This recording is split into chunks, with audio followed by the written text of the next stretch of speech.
Muito bem, este é a Conexão Futura aqui na tela do canal Futura e também na tela do computador. Você acessa aí futura.org.br/Conexão Futura e descobre tudo o que rolou aqui no nosso programa. E essa entrevista de hoje também em breve vai estar aqui disponível no nosso site para você assistir quantas vezes quiser e também compartilhar nas suas redes sociais.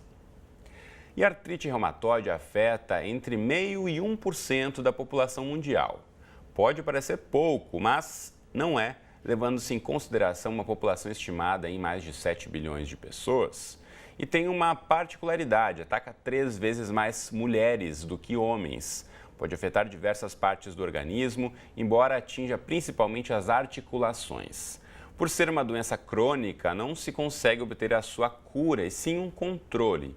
Então a gente conversa agora com o José Fernando Wertzmann, que é presidente da Sociedade Brasileira de Reumatologia aqui no Rio de Janeiro. Muito bem-vindo à Conexão Futura, tudo bem com você? Tudo bem. Bom, eu já falei aqui um pouquinho que é uma doença autoimune inflamatória crônica. Pode parecer aí uma explicação complexa para quem é leigo. O que significa isso na prática, doutor? É uma doença que pega as articulações cronicamente, leva um processo inflamatório que é mantido e que você tem a presença de autoanticorpos que muitas vezes tem positividade no sangue, na maioria dos casos. Então, por isso que ela é uma doença autoimune e ela é crônica, porque ela tem mais de 6 semanas de evolução, que é o que a gente considera em cronicidade. E cada vez mais a gente tenta fazer um diagnóstico cada vez mais precoce para que os pacientes tenham um melhor resultado no tratamento. Bom, então não existe uma causa específica ou pensar em prevenção? Muitas vezes quando a gente fala em cuidados com a saúde, como a gente pode tentar se prevenir, isso é mais complicado nesse caso de uma doença autoimune. Em relação à prevenção, né, tem alguns pacientes que já têm um histórico familiar, né, que às vezes não é uma rotina, mas às vezes se solicita em consultório. Tem um exame que vem anos antes, que não é solicitado de rotina, que é o anti-CCP, que é um anticorpo, né? E ele é solicitado, às vezes, quando tem um caso na família, e muitas vezes só se observa esses casos, né? Em relação à prevenção, não tem uma prevenção, mas tem alguns fatores, apesar do grande avanço tecnológico nos últimos 20 anos da doença, né? Grandes avanços no tratamento, ainda não tem uma causa conhecida no diagnóstico da artrite reumatoide. E esse exame que o senhor mencionou, também é importante mencionar que ainda não é coberto pelo Sistema Único de Saúde, pelo SUS, e também por grande parte dos convênios ainda não é coberto, então é um exame bem específico, né? A gente, lá no Hospital Federal dos Servidores, a gente está conseguindo iniciar a viabilização desse exame, né? E na rede privada, realmente, os planos de saúde ainda não cobrem, né? E é um exame complementar, ou seja, se o paciente não tem um fator reumatoide positivo e tem um quadro articular compatível, a gente muitas vezes pede esse exame, né? O que eu estava comentando é que, apesar do avanço, né, nesses últimos anos, ele ainda não tem uma causa conhecida, a doença, né? Mas tem alguns fatores ambientais que são importantes. O tabagismo está implicado, tanto no aparecimento da doença, quanto na pior resposta ao tratamento. Então, sempre que a gente tem um paciente já com diagnóstico e vai iniciar o tratamento e sendo tabagista, ele tem que tentar parar de fumar, porque os remédios vão ter uma ação menor, uma eficácia menor também, além dele poder engatilhar a doença, né? E no caso de um tratamento que não é bem desenvolvido ou que não é bem aceito pelo paciente, pode prejudicar a questão dos movimentos, né? Então, assim, a médio e longo prazo pode causar danos irreversíveis. Isso é uma coisa fundamental.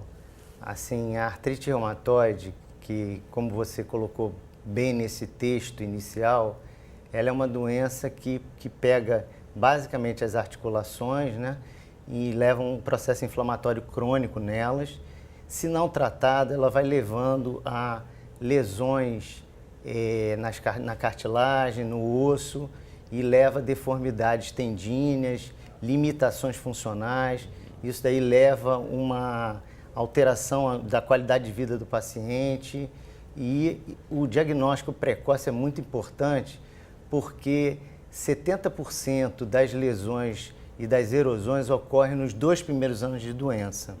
Então, se a gente consegue pegar esse paciente o mais precoce possível, a gente consegue prevenir esses danos articulares. E quais são esses sintomas iniciais, então, para a população poder ficar mais atenta, seja o próprio paciente ou vendo alguém, algum familiar, algum amigo que está passando por uma situação como essa? Se começa algum tipo de sintoma, por exemplo? Então, em relação a...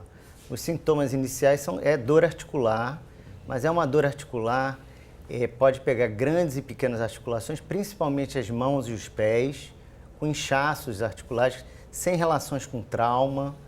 E esse inchaço ele permanece e o paciente vai tendo a dor cronicamente e vai tendo limitação de função, de dificuldade de abrir porta e dificuldade de fazer suas atividades ou mesmo manusear, domésticas. Né, algum tipo de instrumento na cozinha, ou vai abrir uma lata, pegar uma faca, isso pode começar a complicar a partir daí. Pode começar a complicar. Então, todo paciente que tem algum tipo dessas manifestações articulares iniciais tem que procurar um serviço médico, né?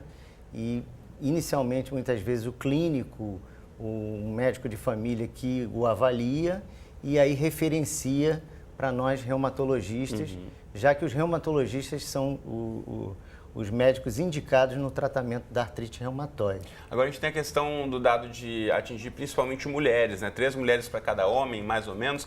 Tem alguma relação com a gestação? Por que as mulheres são mais acometidas com essa doença? Talvez tenha um componente hormonal que ainda não se sabe bem, né?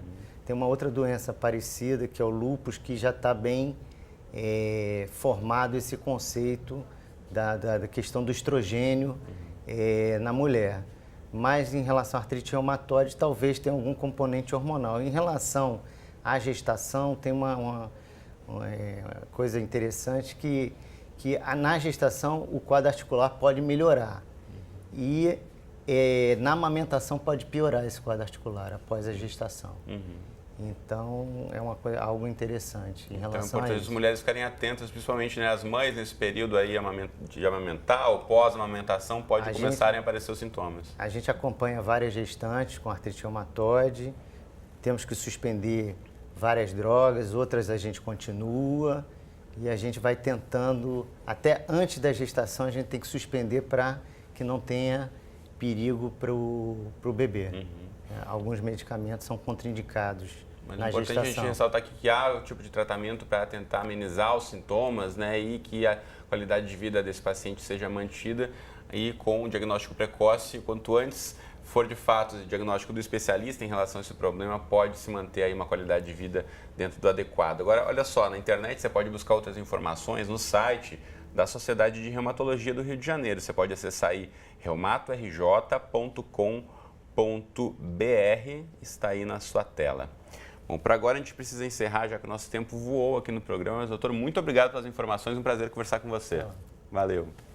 Bom, e na próxima entrada do Conexão a gente volta aqui falando sobre o Outubro Rosa, né? Você já percebeu pela cor da minha camisa. Esse movimento nasceu nos Estados Unidos na década de 1990 para estimular a participação da população no controle do câncer de mama. E é um dos tipos de câncer mais comuns entre as mulheres no mundo e no Brasil, respondendo por cerca de 25% dos casos novos a cada ano. Então não perca essa discussão. Se você tem dúvidas aí sobre o diagnóstico do câncer de mama, que atinge principalmente as mulheres, mas também alguns casos de homens, mais ou menos 1% dos casos atingem os homens, mande perguntas para a gente no Facebook, no Twitter ou no WhatsApp. Os contatos aparecem aqui embaixo e a gente volta daqui a pouquinho, logo depois do programa Nota 10. Até já!